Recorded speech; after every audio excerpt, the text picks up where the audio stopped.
Hello, welcome to our channel Chemistry with us. Today I'm going to discuss most important topic from FSC part 1 and it is mass spectrometry. In this video we will discuss from basic principle to the application of this technique. Let's go with the introduction. सबसे पहले हमें देखना है कि mass spectrometry है क्या. It is basically an analytical technique which is useful for measuring the mass to charge ratio. इसमें क्या होता है बेसिकली, अगर हम सिंपल अल्फाज में अगर मैं आपको ये बताना चाहूँ कि ये है क्या बेसिकली, इसमें ये होता है कि हर जो हमारे पास एलिमेंट है या उसके डिफरेंट आइसोटोप्स हैं और किसी का मास डिफरेंट है, उसका चार्ज डिफरेंट है. तो ये टेक्निक क्या करती है कि ये उनको डिफरेंशिएट करती है on the basis of their different MyZ values and then plot them in the spectra, जिसमें डिफरेंट किस्म की लाइंस आती हैं एंड वो और जो लाइंस आती हैं वो डिपेंड कर रही होती हैं कि कितनी रिलेटिव अबंडेंस कितनी है. मतलब कि जो अगर एक एलिमेंट है उसके हम डिफरेंट आइसोटोप्स की बात कर रहे हैं तो उसकी रिलेटिव अबंडेंस कितनी है और वो कितने आइसोटोप्स हैं और वो आइसोटोप्स कितने हैं वो किस बिना पे ये बताती है हमें, वो डिपेंड करता है उनके डिफरेंट MyZ वैल्यू पे, क्योंकि हर एलिमेंट का आइसोटोप का मास डिफरेंट है, उसका चार्ज डिफरेंट है. तो इस प्रॉपर्टी को यूज़ करते हुए ये डिफरेंट स्पेक्ट्रम्स देती है हमें, जिसे हम डिफरेंट स्ट्रक्चरल एनालिसिस के लिए यूज़ भी कर सकते हैं और एग्जैक्ट मोलेकुलर वेट भी फाइंड कर सकते हैं. इससे different average atomic message find करने के लिए यूज़ होता है. अब जो इंस्ट्रूमेंट यूज़ होता है इस टेक्निक में, उसको जो नाम इसको कहते हैं mass spectrometer. It is an with this instrument is use to measure the exact message of different isotopes of an element. Okay, introduction था. आगे हम इसकी बेसिक प्रिंसिपल की बात करते हैं. In this technique a substance is first volatilized, मतलब कि हमें उसको गैसियस फेज में लेके आना है. जो हमारा सैंपल है उसको हम गैसियस फेज में होना चाहिए, मतलब वो किसी सॉलिड लिक्विड फेज में ना हो. And then ionized with the help of high energy beam of electrons. सबसे पहले हम इसको वोलेटिलाइज करते हैं, फिर आयोनाइज करते हैं with help of high energy beam of electrons. हो सकता है आयोनाइजेशन के डिफरेंट मेथड हो सकते हैं.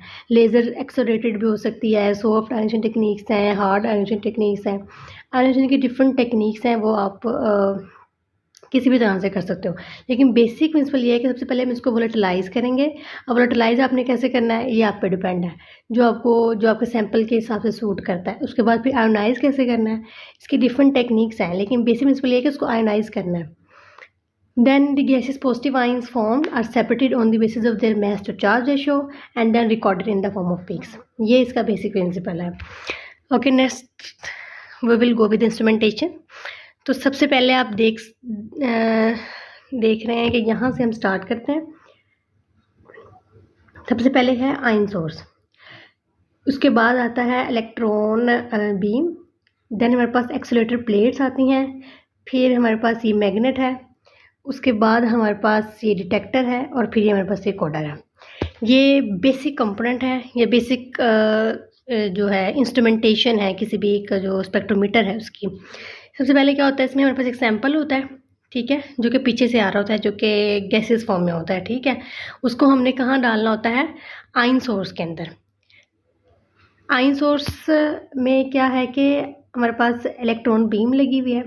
जैसे ही हमारा सैंपल गुजरता है इलेक्ट्रॉन बीम से तो वो उसको आयोनाइज करता है. सैंपल ऑलरेडी वोलेटिलाइज्ड है, जो कि हमारे प्रोब से या जो क्या कहते हैं सैंपल प्रोब है वहाँ से आ रहा है.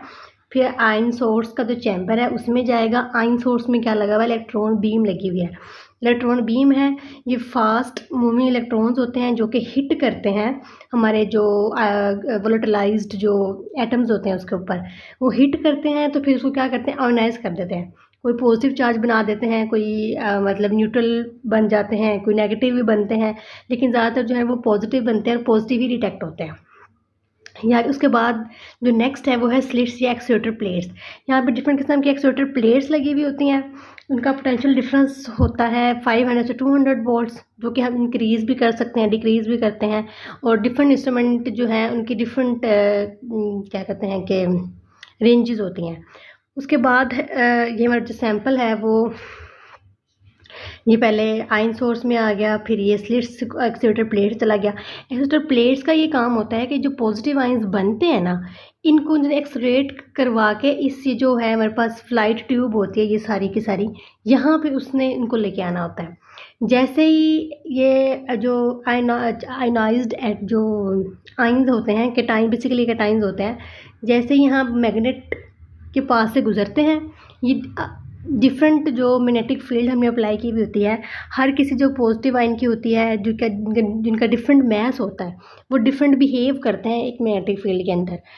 तो आयंस जो कि हैवी होते हैं, जिनका मैस ज़्यादा होता है, वो लिटिल बेंड करते हैं, जिनका थोड़ा होता है वो जल्दी बेंड कर जाते हैं और डिटेक्टर पर पहले पहुंच जाते हैं।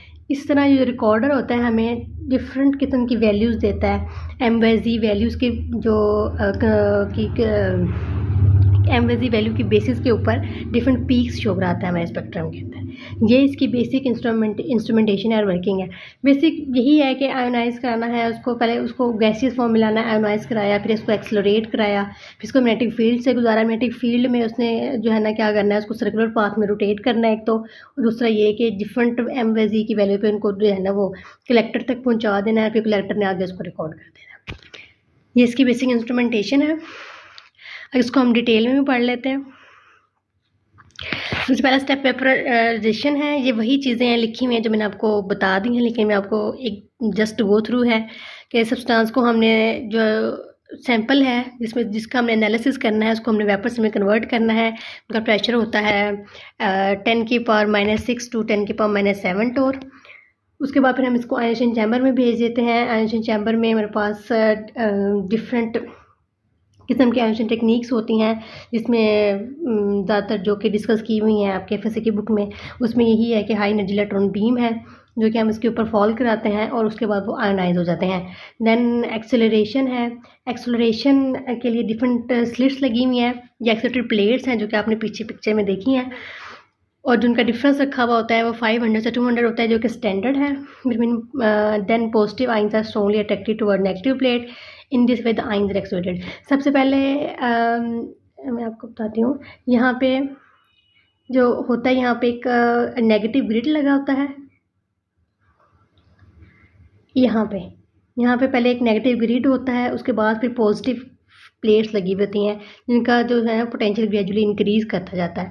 इस तरह से जो हमारे आइंस हैं वो एक्सेलरेट होते हैं। उसके बाद नेक्स्ट स्टेप में है मैग्नेटिक फील्ड हमने अप्लाई करना होता है।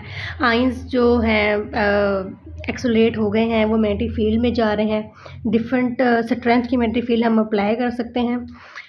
Magnetic field which will separate them on the basis of M और E values. The magnetic field एक तो इनको सर्कुलर पाथ में मूव कराती है और उसके बाद इनको एम बाई ई वैल्यू की बेसिस पे इनको डिफरेंट ग्रुप्स में फॉल कराती है इलेक्ट्रोमीटर के ऊपर। इलेक्ट्रोमीटर जो है वो कलेक्टर है हमारा, और जो मैथमेटिकल रिलेशनशिप होता है वो होता है M/E is equal to A²R²/2V।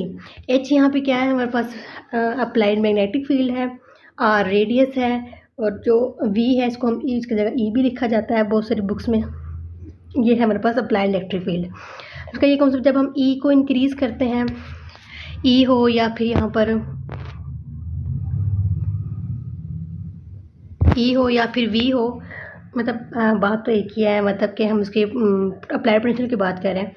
जब हम इसको इंक्रीज़ करते हैं और H कांस्टेंट रखते हैं, H मतलब जो अप्लाइड मैग्नेटिक फील्ड है, तो रेडियस इंक्रीज़ कर जाता है, और जो पॉजिटिव आइन का और जो M और पर्टिकुलर M/E वैल्यू के डिफरेंट किस्म के जो पॉजिटिव आइंस हैं वो डिफरेंट प्लेसेस पे जाकर गिरना शुरू हो जाते हैं।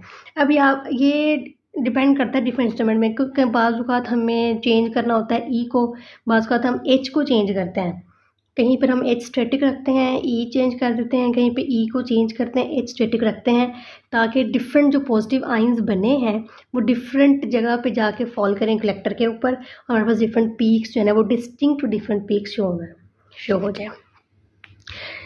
H इज स्ट्रेंथ है, ये वही है जो मैंने आपको बताया है, अभी इसकी एक्सप्लेनेशन है। H स्ट्रेंथ मैग्नेटिक फील्ड है, E स्ट्रेंथ इलेक्ट्रिक फील्ड है।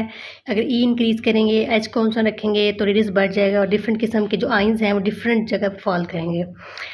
देन कलेक्टर है, जो कलेक्टर जो यूज़ हो रहा है उसका नाम इलेक्ट्रोमीटर। ये आयन कलेक्टर है, develop the electric current. The strength of the current measured gives the relative abundance of ions of a definite M/E value. यहाँ पे जो नीचे ग्राफ है, यहाँ पे आपको नज़र आ रहा होगा, यहाँ पे जो एक्स एक्सिस है यहाँ पे हमारे पास M/G वैल्यू होती है, एंड वाई एक्सिस पे रिलेटिव इंटेंसिटी है कि कोई आयन कितना ज़्यादा प्रेजेंट है। अगर कोई एक पॉजिटिव आयन बन रहा है या किसी वजह से, या कोई अगर एसिटो प्रेजेंट है तो वो कितना प्रेजेंट है। यहाँ पे जो सबसे लॉन्गेस्ट पीक होती है उसको हम कहते हैं बेस पीक। ये पीक उस आयन की वजह से होती है जो सबसे ज़्यादा बनता है, जो सबसे ज़्यादा स्टेबल आयन बनता है, केटाइन बनता है, उसकी वजह से जो पीक आती है उसको बेस पीक कहते हैं। और ये जो एम एम एम प्लस वाली जो पीक होती है ये होती है मोलेकुलर आयन पीक। ये बेसिकली हमें बता रही होती है, इससे हम फाइंड करते हैं कि हमारा जो सैंपल है उसका मोलिकुलर वेट कितना हो सकता है। ये रूल ऑफ 13 हम लगाते हैं, उसके बाद फिर उसको फाइंड करते हैं। यहाँ पे भी डिस्कस नहीं किया गया है, लेकिन ये एडिशनल चीज़ें हैं अगर आप जानना चाहें तो मज़ीद। और जो बेस पीक है वो जो सबसे ज़्यादा आयन बनता है कैटाइन, सबसे स्टेबल कैटाइन होता है, उसकी वजह से आती है।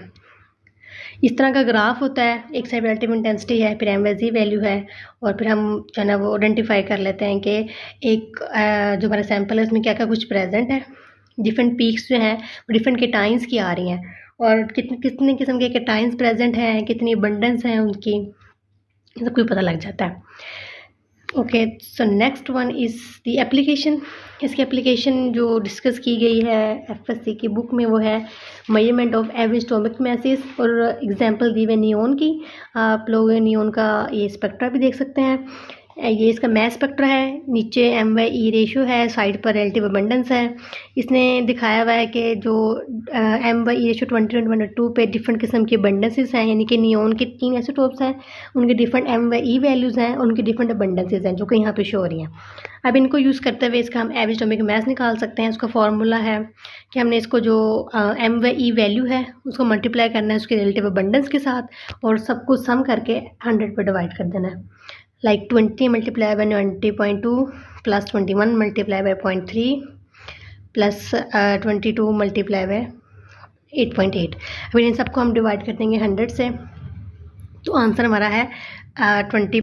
तो इस तरह से हम ना सिर्फ नियोन का बल्कि डिफरेंट एलिमेंट्स का, डिफरेंट एटम्स का, डिफरेंट किस्म के आइसोटोप्स का हम एवरेज एटॉमिक मास निकाल सकते हैं, उनकी डिफरेंट अबंडेंसेस फाइंड कर सकते हैं, और ये भी फाइंड कर सकते हैं कि कितने आइसोटोप्स हैं किसी एलिमेंट के। तो इसके अलावा जो डिफरेंट किस्म के इंस्ट्रूमेंट यूज़ हैं आजकल, बहुत डिफरेंट टाइप्स ऑफ इंस्ट्रूमेंट्स हैं जो कि डिफरेंट तरह से काम करते हैं, लेकिन जो बेसिक प्रिंसिपल है वो यही है इन सब का।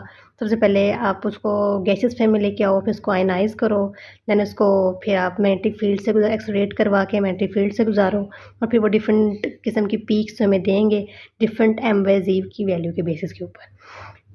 एंस्टन मैस स्पेक्ट्रोग्राफ है, डेम्स्टर मैस स्पेक्ट्रोमीटर है। ये जो एंशियंट हैं जो स्पेक्ट्रोमीटर्स थे वो थे। मॉडर्न जो है वो उनमें बहुत सी एडवांसमेंट आ गई हैं, उसमें डिफरेंट किस्म की एनालाइजेशन टेक्निक्स यूज़ होती हैं।